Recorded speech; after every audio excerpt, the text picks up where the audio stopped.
Olá, alunos do curso de Engenharia de Alimentos. Eu me chamo Jefferson e sou mestrando do programa de pós-graduação em Química Aplicada da Unicentro. Nessa aula de hoje, eu vou trabalhar um pouquinho com vocês sobre os métodos espectrométricos. Os métodos analíticos, eles são divididos em duas classes. Os métodos clássicos, chamados também de métodos de via úmida, no qual se subdivide em gravimetria e volumetria. E também temos os métodos instrumentais, que utilizam de equipamentos para fazer as análises dos compostos e que se baseiam em propriedades físicas ou químicas das substâncias. E se subdivide em três métodos: o método eletroanalítico, que se baseia nas propriedades elétricas das substâncias. Temos também o método espectrométrico, que se baseia nas propriedades ópticas dos compostos. E ainda temos o método cromatográfico, que se baseia nas propriedades mistas, ou seja, tanto nas propriedades ópticas, quanto nas propriedades elétricas das substâncias. Mas o método que importa para a gente nessa aula é o método espectrométrico. Então, o método espectrométrico, ou espectrometria, ela compreende um grupo de métodos analíticos baseados nas propriedades dos átomos e moléculas de absorver ou emitir energia eletromagnética em uma determinada região do espectro eletromagnético. O que isso significa? Então, espectrometria, então é a medida, metria vem de medida, é a medida do quanto os átomos, moléculas ou íons conseguem absorver ou emitir energia eletromagnética em determinada região do espectro. Então, a gente vai ver um pouquinho melhor o que é energia eletromagnética e o que é também o espectro eletromagnético. A radiação eletromagnética ou energia eletromagnética, ela é a combinação do campo magnético, que está em vermelho ali no slide, com o campo elétrico, em azul ali no slide. Então, eles são perpendiculares um ao outro, né, enquanto o campo elétrico está demonstrado no eixo X e no eixo Y, o campo magnético está sendo demonstrado no eixo X e no eixo Z. Então, eles são perpendiculares um ao outro, mas sempre se propagam na mesma direção no vácuo. E quando há combinação desses dois campos, gerando a radiação eletromagnética, sempre ocorre transporte de energia através dela. Tá? A quantidade de energia vai depender de alguns fatores, de algumas características que a gente vai ver um pouquinho mais para frente. E como um exemplo da radiação eletromagnética, nós temos a luz, tanto a luz do Sol, tanto a luz que é emitida pelas lâmpadas. Então, a gente tem como um exemplo da radiação eletromagnética. Então, tomando a luz como exemplo da radiação eletromagnética, Newton, lá no século XVII, através dos experimentos dele, ele chegou à conclusão de que a luz ela possui um comportamento de partícula. Isso se deve ao fato dos objetos, das substâncias, conseguirem absorver a luz. Então, ele analisou isso e acabou concluindo que a luz ela é feita de partículas, de pequenas partículas. Então, ela possui o comportamento de partículas pela absorção que acontece pelas substâncias. Já no século XIX, Maxwell fez os experimentos e acabou falando que a luz ela possui um comportamento de onda. Né? Diferente de Newton, que falou que tinha um comportamento de partícula, Maxwell afirmou que a luz ela possui um comportamento de onda. E no século XX, Einstein acabou fazendo os experimentos dele também e acabou concluindo que, na verdade, a luz ela é uma junção dessas duas ideias. Então, a luz ela possui um comportamento duplo, ou comportamento dual. Né? Então, possui comportamento tanto de onda como também de partícula. Quando a gente estuda o espectro eletromagnético, a luz e as outras energias eletromagnéticas, a gente acaba tomando essa energia tendo o comportamento de onda. O que a gente pode perceber aqui no espectro eletromagnético. Então, a gente tem diferentes energias eletromagnéticas ou radiações eletromagnéticas. Então, como eu falei, a luz é só um exemplo. E cada uma dessas diferentes energias eletromagnéticas possuem características diferentes também.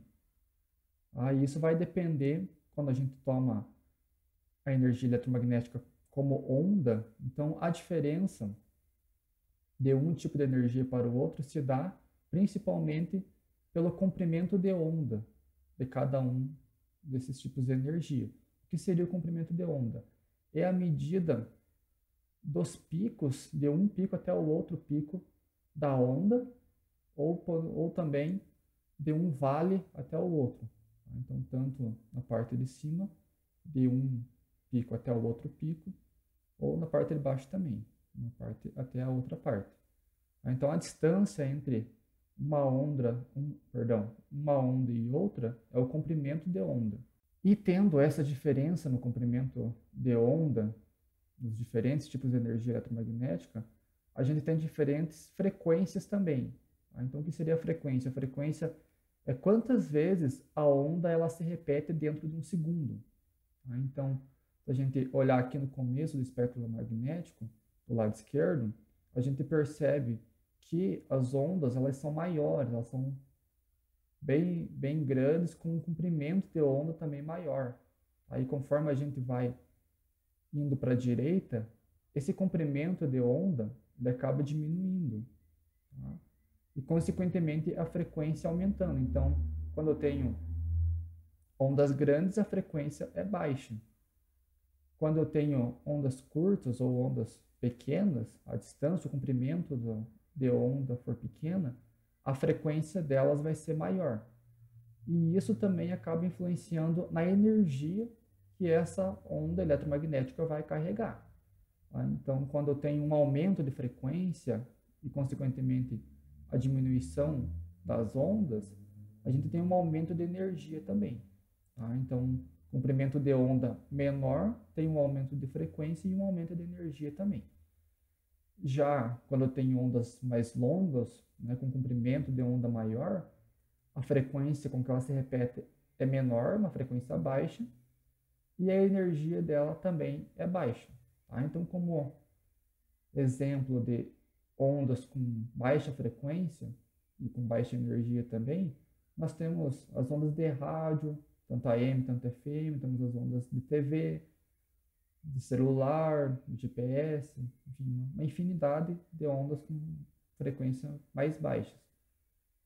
Depois nós temos as ondas, ou a energia no infravermelho, depois a parcela que nós enxergamos, a luz, então a gente tem um espectro da luz aqui, e depois nós temos o ultravioleta, raio-x e os raios gama.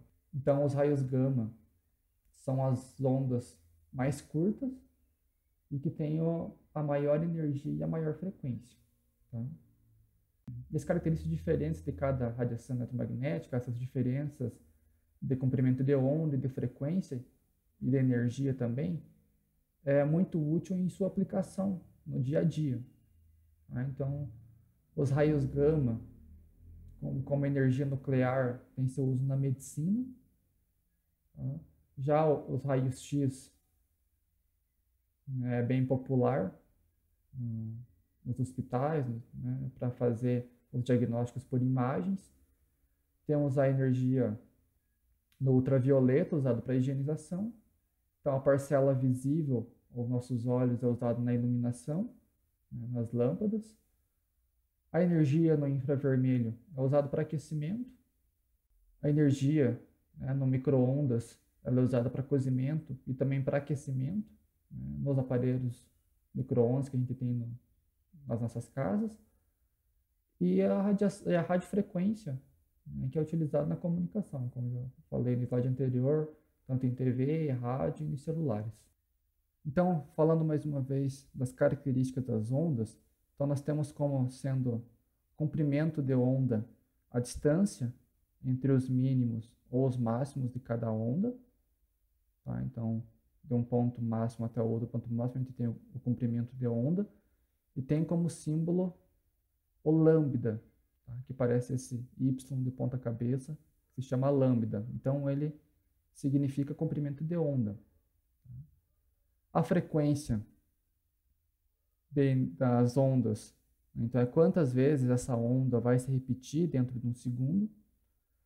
Então, ele é medido em Hertz ou segundo a menos 1. E o símbolo dele é esse V minúsculo. Aqui no slide ele está parecendo um V comum, mas normalmente ele é um V um pouco mais de lado, um pouco inclinado. Tá? Acabei esquecendo de falar que o comprimento de onda a gente mede em metros. A unidade de medida dele é metros. A frequência, como já falei, em hertz, ou segundo é -1. E como essa onda, né, as ondas eletromagnéticas, elas se propagam no vácuo, então elas se propagam com uma velocidade constante, tá? Que é a medida de 2,98 vezes 10 à oitava metros por segundo. Alguns livros trazem esse valor arredondado para 3, tá? 3 vezes 10 à oitava metros por segundo. Sempre vai ser esse valor. Como a gente está falando da velocidade no vácuo, então sempre vai ser um valor constante. Aí é simbolizado por esse C minúsculo. Tá? Então, a velocidade de propagação da radiação eletromagnética é simbolizada pelo C com um valor constante. E como já foi falado, através da radiação eletromagnética a gente tem o transporte de energia. Então a energia transportada ela tem como símbolo CE maiúsculo e tem como unidade de medida o joule. Esse J significa joule. Essa simbologia ela é muito importante quando a gente trabalha o conceito da energia eletromagnética matematicamente. Então, a gente, através dos cálculos, a gente consegue provar as observações feitas experimentalmente. E como um exemplo de equação para a gente trabalhar o conceito de energia eletromagnética, nós temos a equação de Planck, ou em alguns livros está como a equação de Einstein, porque Einstein teve uma contribuição muito grande, tanto nessa equação quanto em outras equações que Planck acabou formulando. Tá? Então, aqui a gente consegue identificar todos os símbolos que foi falado no slide anterior. Né? Então, o V minúsculo ela é a frequência, né? Quantas vezes a onda vai se repetir dentro de um segundo, e ela é igual à velocidade da energia propagada no vácuo, dividida pelo comprimento de onda. E a energia transportada através dessa radiação eletromagnética, ela é igual a H, que é a constante de Planck.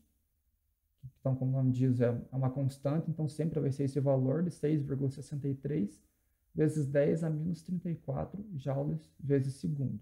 Tá? Joule vezes segundo. Então, o H sempre vai ter esse valor fixo.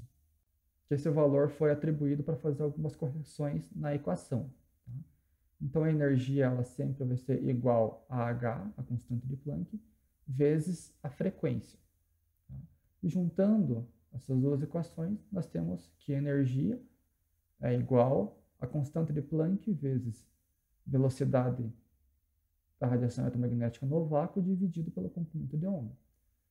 Aí, por que essa equação é importante? Porque ela mostra justamente o que foi observado lá no slide do espectro eletromagnético. E quanto maior a frequência, maior vai ser a energia. Então, quanto maior o valor da frequência, maior vai ser o valor da energia. E também mostra que quanto maior o comprimento de onda, menor vai ser a energia. Então, quanto maior esse valor de lambda, menor vai ser a energia. Então, acaba provando matematicamente tudo aquilo que a gente observou lá no espectro eletromagnético. A luz, como os outros tipos de energia eletromagnética, ela pode ser absorvida, refletida ou transmitida. E vai depender do tipo de material que eu vou analisar. Tá? Então, se é molécula, se é átomos, íons. Então, dependendo do material que eu for analisar, a luz ela vai ter um comportamento diferente. E a concentração, né, dessas espécies, né, de moléculas, átomos ou íons, ela é um fator fundamental nas análises. Então, mais uma vez, a espectrometria está relacionada justamente o quanto de luz ou quanto de energia eletromagnética vai ser absorvida pelos materiais. Então, a absorção, né, ela relaciona a quantidade de energia em função do comprimento de onda, do tipo de radiação que está sendo incidida. Então, esses diferentes tipos de radiação, elas possuem uma quantidade de energia diferente. E os átomos, moléculas ou íons vão se comportar de maneira diferente perante esses tipos diferentes de energia. E quando a gente fala da absorção, a energia eletromagnética que está sendo incidida ali no meu composto, parte dela vai ficar no meu composto, vai ser absorvida pelo composto, né? Vai ser absorvida pelas moléculas ou íons ou pelos átomos. Então, sempre uma parte da energia vai acabar sendo absorvida pelos meus compostos. Um exemplo muito prático é a gente pegar um copo com água e se a gente colocar ele na frente da lâmpada, a gente vai conseguir enxergar bem a luz emitindo energia, né? Então, o vidro e a água acabam absorvendo um pouco dessa energia emitida pela luz, mas ainda assim você consegue enxergar bem, né, a luz que está sendo emitida. Já se vocês pegarem um copo com um café fraco, a energia que vocês enxergam, né, a luminosidade que vocês enxergam através do copo, ela já é menor, né, porque o café que está ali misturado na água acaba absorvendo uma quantidade maior de energia, né? Então, a gente está tendo a lâmpada emitindo essa energia, o café, né, a água e o café vão absorver um pouco dessa energia e o que você enxerga é uma quantidade de energia muito menor do que está sendo emitida. E ainda, se vocês pegarem um copo com um café mais forte, a energia que é absorvida pelo café é maior ainda. Então, vocês conseguem enxergar bem menos luz através do copo do que se tivesse apenas a água ou o café mais fraco. E isso a gente consegue também enxergar nesse slide. Tá? Então, a gente tem a emissão de uma radiação eletromagnética, né, de uma luz aqui, vai passar por esse tubo com o meu composto, e a radiação que é transmitida do outro lado sempre é menor do que está sendo emitida. Então, nunca vai ser maior. Então, o meu composto que está aqui dentro acaba absorvendo um pouco dessa radiação e a radiação que é transmitida é menor.